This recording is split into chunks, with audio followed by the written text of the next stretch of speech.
Os dois olhos de Sansão. Versão áudio. Trecho número 1. Parábolas pessoais.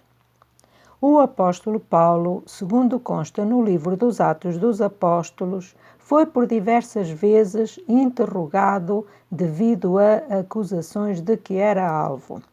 Conforme os versículos de 10 a 12 do capítulo 25 do referido livro, numa dessas inquirições, ele requereu ser ouvido pelo imperador César Augusto. Festo, procurador romano, conforme Atos 25:12, tinha a seu cargo o envio de Paulo preso a Roma, para comparecer no tribunal de César. Entretanto, para poder enviá-lo, precisava, naturalmente, de ter e de apresentar um fundamento legal, uma acusação credível contra ele. E, como podemos conferir em Atos 25, 25 e 26, estava indeciso por não saber o que escrever contra Paulo que justificasse a sua comparência perante o imperador. Enquanto pensava no assunto e em possíveis argumentos a ter em conta para poder resolvê-lo, recebeu em Cesareia, conforme consta em Atos 25:13, a visita do rei Agripa e de Berenice. Aproveitando a ocasião, segundo Atos 25:14, contou ao rei o caso de Paulo e como fora deixado preso por Félix, o seu antecessor, sem, em sua opinião, e como consta em Atos 25:18, qualquer razão justificável, sem acusação alguma válida apresentada pelos seus opositores que legitimasse a sua prisão e, muito menos, mantê-lo preso. E, conforme Atos 25:22, tendo o rei Agripa manifestado o desejo de ouvir Paulo, Festo agendou uma audiência para o dia seguinte.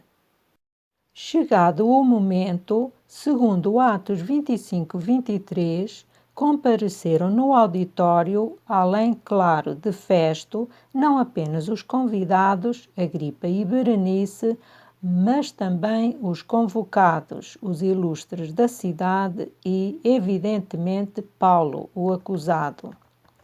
Festo, de acordo com Atos 25:24, dando início à audiência, dirigiu-se primeiramente ao rei, seguidamente aos demais presentes e, apontando Paulo, disse que os judeus, tanto de Cesareia como de Jerusalém, o acusavam e reclamavam a sua execução. Conforme Atos 25:25, continuou dizendo que, em sua opinião, Paulo não era réu de morte. Mas, tendo ele apelado para o imperador César Augusto, havia já determinado enviá-lo a Roma. Prosseguindo, segundo Atos 25:26, afirmou que, visto não ter até à altura coisa alguma considerável que escrevesse ao imperador a justificar a acusação e o envio de Paulo, esperava tê-la depois de o interrogar ainda aquela vez.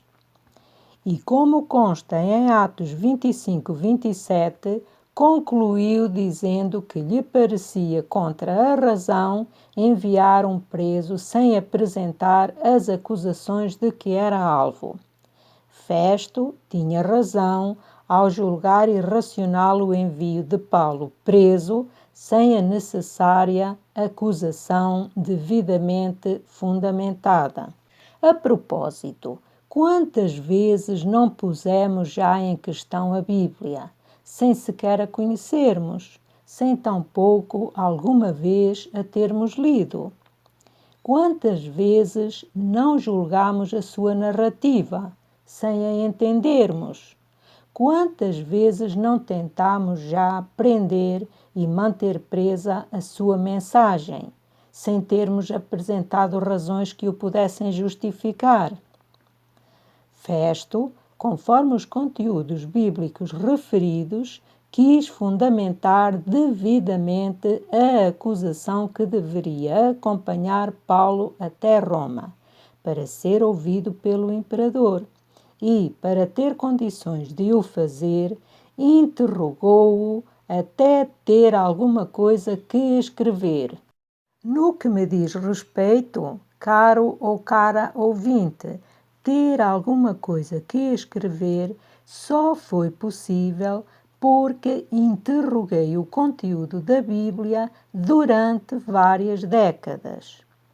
No que me toca, caríssimo ou caríssima ouvinte, ter alguma coisa que escrever e enviar-lhe apenas se tornou possível por ter interrogado afincadamente a narrativa bíblica durante muitíssimo tempo.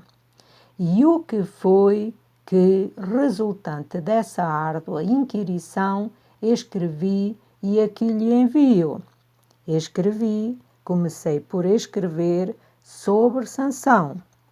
Ao ouvirmos o seu nome, lembramo-nos imediatamente da história de Sansão e Dalila. Não lembramos?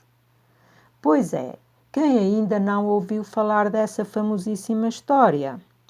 Quem ainda a não conhece? É verdade, este livro não é, todavia, sobre Sansão e Dalila. É sobre os olhos de Sansão. Melhor dizendo, é sobre os seus 2 olhos.